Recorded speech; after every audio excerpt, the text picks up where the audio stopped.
Alright, I'm back picking up where I left off in the last video. We added all the different animations for our ant. He can attack in different directions. He can die in different directions. He can idle. He can do all the wonderful things. However, he's just kind of there. This doesn't actually happen just yet.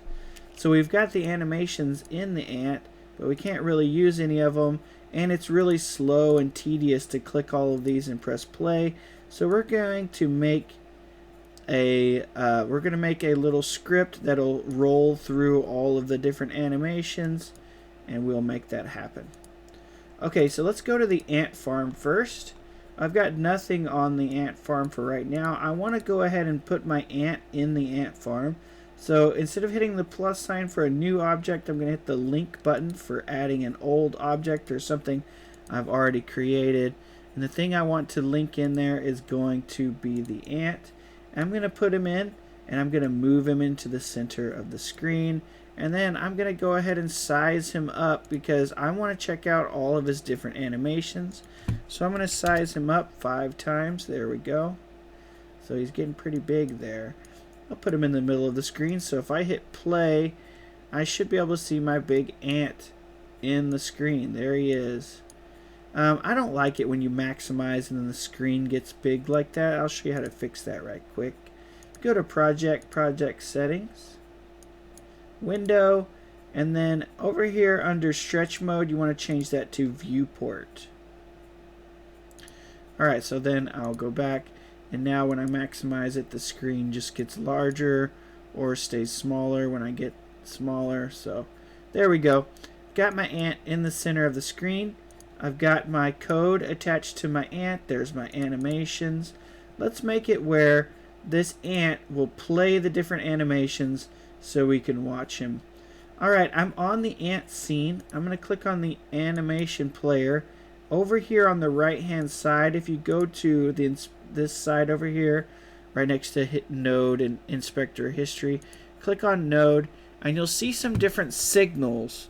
One of the signals you can choose from is animation finished. Where are you at? There it is. Animation finished. If you double click on that or click this connect button, it'll say, hey, you want to connect this signal somewhere? Yeah, I want to go ahead and connect it to the ant. So I'll hit connect there for that script. And then lo and behold, it will add a piece of code into my script here. And it says animation finished. I didn't type that in. Godot typed that for me whenever I connected that. It's got a little green arrow right next to it. That just says this signal is connected. Okay, so what I'm going to do here is if you click this green arrow, you can see the animation player is connecting to the ant using the signal animation finished. What is animation finished? This will play anytime an animation finishes. Alright, so as soon as an animation finishes, this function plays. That's a pretty handy function that we have there. Let's start by typing a line so we can prove that this is actually working. So I'm going to say print the animation finished. Just like that. Alright, so let's see if we can get this thing to actually work. I'll come up to the top here and I'm going to say function ready. What is the function ready? That is a function. It plays once at the creation of any object. In this case, it's our ant. So as soon as our ant is created, this function will play 1 time. Alright, I want to go to the animation player and I want the animation to tell the animation player to play something. Alright, so I need to get access to this node. Let's get access to that node. To get access to the node, you type @onReady var is equal to, and I'm just going to call this animation underscore player is equal to get node. I have 2 equals. animation player, I got rid of, there we go, is equal to get node, and then you can see as soon as you put those parentheses in there, if you type it correctly, it will give you your options of things to choose from. Those things are the nodes over here that the ant has access to. We need the animation player, so I'm gonna press tab on that. This is get access to the animation player. When you do that, you have access to all of the wonderful goodies that is inside of the animation player. One of those little goodies is, let's call it, let's say in the ready function, I want to go to the animation player and I want to say dot play. I want you to play something. What do I want you to play? Let's try to start out with the walk LR animation. So this says when you're first created, go to the animation player, play the walk LR function, or the walk LR animation. So play a walk animation. Alright, I'm gonna hit play here, and you'll I'm on the wrong scene. I'm on my ant. I want to play it on the ant farm because I want that scene because it's big and he's right in the center, so I can see all the wonderfulness. So click on the ant farm and play that scene. Alright, you will see that the ant walks. As soon as he is created, he starts walking left and right, and then in the output it says the animation finished, and then he stops moving. Okay, so what just happened? Well, the ready function played, and the ready function said, hey, go to the animation player and tell it to play the walk animation. Then this function finished. As soon as the animation finished, this printed out, hey, the animation player finished. Perfect. Alright. Now, we have a whole host of animations that we can play. I want to roll through each one of these animations one at a time, playing them. So we got a bunch to choose from. Alright, so remember how I was talking about this animation player's got a whole bunch of goodies that it can do? Here's how you can figure out what some of the things are that you have access to. And this works for sprites and character nodes and all kinds of stuff. Up in the top right hand corner you can click on search help, and then you can type the name of the node, animation player. As long as you type it just like the original word is, it'll come up. So there's my animation player, and I'm going to click on open. This is going to take me to the animation player and all of its wonderful functions that it has. Here in the animation player, you can see we've got that play. That's how Mr. Eversole knew what play is. If you just control or click on that, it'll jump you down to it. So there's the name play, and there's other things you can do to it. It's always good to learn how to read the instructions. Most of the time I don't like to do it, but I have to admit it's really useful. We're going to grab this get animation list. This is what we're about to use, get animation list. I'm going to copy that.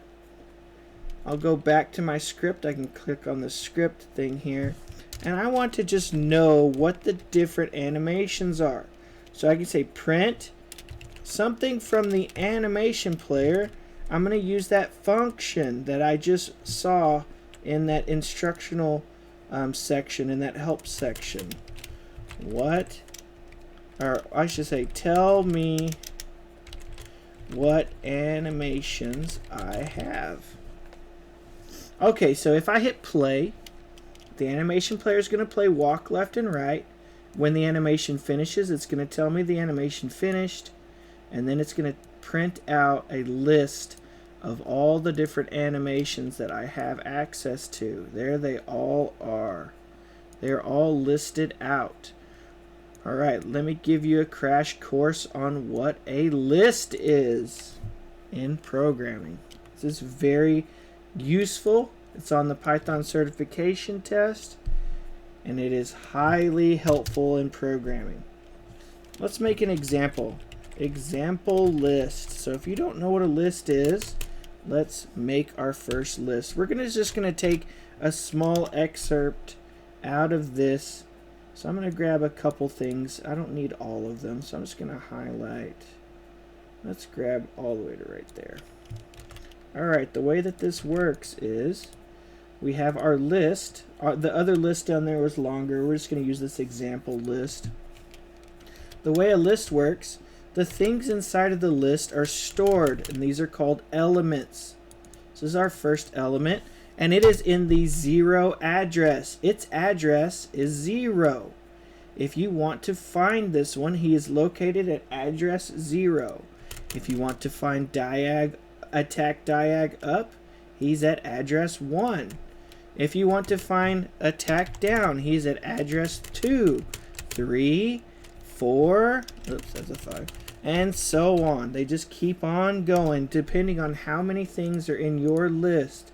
I think there's 30 in this one, but there you go. So if you want to access one of these things, you can access them by their address, and the address are listed accordingly. Alright, let me show you how we can use that. So I'll say var animation list is equal to, so this just printed out our list. We're going to store our list into a variable called animation list. And I'll show you that I can print out the names of each one of these using the address. So I'll grab this and I'll say, here is an animation. And then I will say comma animation list, and you'll notice I'm using square brackets. It looks just like this part here, those two square brackets. Inside of the square brackets, I'm going to choose an address. There's my address 0. So that's going to go to the animation list, which I just stored in there. And it's got all of those wonderful strings that tell me what different animations I have. And it's going to play the 0 one, or it's just going to print it out because I said print it. Let's test and see what happens. There it is, animation finished. And here is an animation, attack diag down. So if I want, let's say, attack LR, I would type 3 in here and hit play. There, it's going to play the animation, and then boom, it prints out attack LR. Perfect. Alright, like I said before, there are a limited number of these guys, right? There was like 30. So what happens if I try to access, I don't know, a number not on the list, like 50? There's not 50 of these guys, there's like 30. So if I run this again, and I try to access a number that does not exist, the computer goes, you can't do that. There's no 50 in this list. Please give me a number that makes sense. Okay, so we see our first limitation. You cannot access a element address if it does not exist. You will crash. So there's our first crash. So we need to know how many things are in the list. Here's how we can do that. Animation list size is equal to, now I'm going to go to this is that list, so I'm going to grab the list and I'm going to say, what is the size of this list? So I'll say dot size, animation dot size. Now let's print out how big that is. Print the animation list is, comma, oops, and I'll type this here.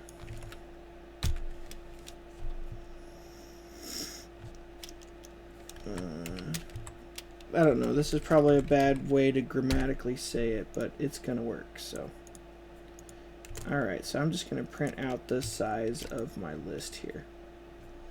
The animation list is something in size, so that should print out a number. is the animation list is 31 in size. So it says there's 31. But do you notice that when we start counting in our list, we start at 0? That means the very last number is not going to be 31, it's going to be 30. This is something that commonly happens in programming. It's called an off by 1 error. So watch this. Instead of doing 50, I'll change it to 31 because that thing just told me, hey, you got 31. Okay, so let's press play. It's going to play that walk animation at the start, and boom, it fails because we're off by 1. So instead of doing 30 or 31, I'll do 30, and you'll see that it actually is able to work. Walk up, which is the last animation in here. So I can go to my animation list here. Oh, where are you? Come on, buddy. There we go. And you can see walk up is the last one. Alright, this video is getting kind of long. I'm going to cut the video off here, and I will upload a part 2.